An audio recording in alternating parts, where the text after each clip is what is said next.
Бүгінде 9 миллион Қазақстан тұрғындарының несиесі бар. Бұл дегеніміз ересек халықтың жартысынан көбі. Жұрт ипотека, үйге қажет техника және киім ғана емес, тіпті азық-түлікті де қарызға алып жатады. Банктер мен микроқаржы ұйымдар алдындағы жұрттың қарызы 24 триллион теңгеден асты. Армысыздар, құрметті көрермендер. Бұл түсінбей жатырмын YouTube арнасы. Сіздермен бірге мен, журналист Назира Дәрімбет. Біз күрделі мәселелерді қарапайым тілмен жеткізуге тырысамыз. Жақында осы базалық мөлшерлеме бойынша шешім қабылдады. 16,5%-дан 18%-ға жетті. Енді алдымен базалық мөлшерлеме дегеніміз не? Соны анықтап алайық. Бұл ұлттық банктың экономиканы реттейтін негізгі құралы. Мөлшерлеме өссе, ақша қымбаттайды. Түссе, несие алу оңайырақ болады. Базалық ставка және НДС немесе қосылған құн салығы дейміз ғой, соны несиеге қалай әсер етеді?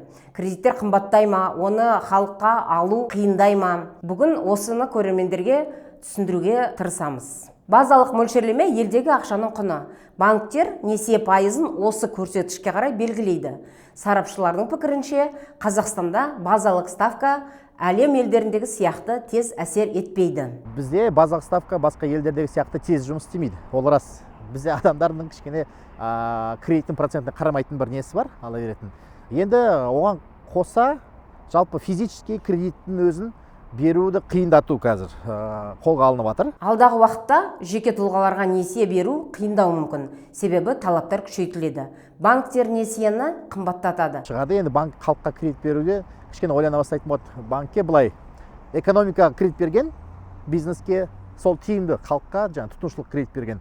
Сон жасау механизмдер ойластырып отыр. Біріншіден халыққа берген кредиттің КПН салығы 25% болады, экономика берген кредиттің салығы 20% болады. Экономика банкке тиімді болады. Екіншіден халықтың өзіне көптеген ограничение дейді, шектеулер қойылады. Шектеулер былай болады. Егер адам кредит төлемей жүрсе, ол кредит аламайды. Ал несие беру ережесі қалай өзгереді? Ипотека алу үшін сіздің табысыңыз қанша болу керек? Тағы сарапшыға сөз берейік. Мысалы, сіз миллион теңге айлық алушысыз ба? Шамамен айына 500 мың төлейтін кредит сіз ала алатынсыз. Енді ол 0,5-тен 0,2-ге, 0,3-ге дейін түседі. Сонда сіз миллион айлығыңыз болса да, енді 500 мың теңге айына төлейтін кредитті сіз аламайсыз. Сіз тек қана айына 200 мың теңге төлейтін ғана кредит аласыз. Сөйтіп ақырындап қысқартады. Сонда бізде жеке азаматтарды кредиттеу нарығы күрт қысқару керек 2026 жылы. Базалық мөлшерлеменің жоғары болуы, салықтардың өсуі, халық табысының баяу өсуі және қарыз алуға қойылатын талаптардың қатаюы, осылардың бәрі тұрғындардың несие алуда сақ болуына әкелетіні анық. Сонымен қатар, ипотека нарығында жаңа фактор пайда болды. Ол үкіметтің жаңа салынып жатқан пәтерлерге НДС немесе қосылған күн салығы. Ол бұрын болмаған. Бұл жағдай ипотекаға қандай әсерін тигізеді? Қазіргі өсулерден НДС-ке дейіз қатшы жоқ, НДС енді жаңа жылдан кейін ғой. Бірақ енді ол күтулер бар, жаңағы кішкене спекулятивный не дейді, разгон жасайды жаңағы. Қазір кейін қымбатқа кетеді, қазір алып ал деген сияқты кішкене разгондар жүріп жатыр да, енді ол енді түсінікті, нарықтың өзі ылғи сондай реакциясы. Қазіргі қымбаттау таза инфляцияға байланысты. Инфляцияның ішінде бәрі бар ғой, нан қымбаттап жатыр, бензин қымбаттап жатыр. Оның ішінде үй неге қымбаттамайды мысалы? Ол да пәтердің бағасы қымбаттауға кіреді. Ал келесі жылы жаңадан салынып, жаңадан пайдаланған берген үйлерге НДС 16% болады. Бірақ жаңадан салынып, жаңадан пайдалануға берілген үйлер алып сатылып жатқан купе сделки продажаның ішіне қарасақ, соның бір 10-12% ғана. То есть қалған 80% ол бұған дейін салынып қойған үйлер, бұларда НДС жоқ қой.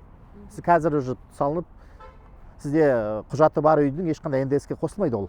Ол тек қана енді ғана салынатын үйлерге қосылады. Сондықтан тұрғын үй нарығының бәрінде жаппай қымбатшылық бұдан НДС-тен болады деп айта алмайсыз, себебі олар сол шамамен 10%-не ғана тиісті болады сол НДС-тер. Сондықтан енді бәрібір әсері бар ғой, енді 10%-ті әсері бар. Алайда біз тұрғын үй қымбаттауының, оған берілетін ипотеканың қымбат болуын, яғни НДС әсерін жақын уақытта сезетін боламыз дейді сарапшы. Сондықтан бізге қазіргі алғашқы шок 2026 жылдың 1-тоқсанында келеді.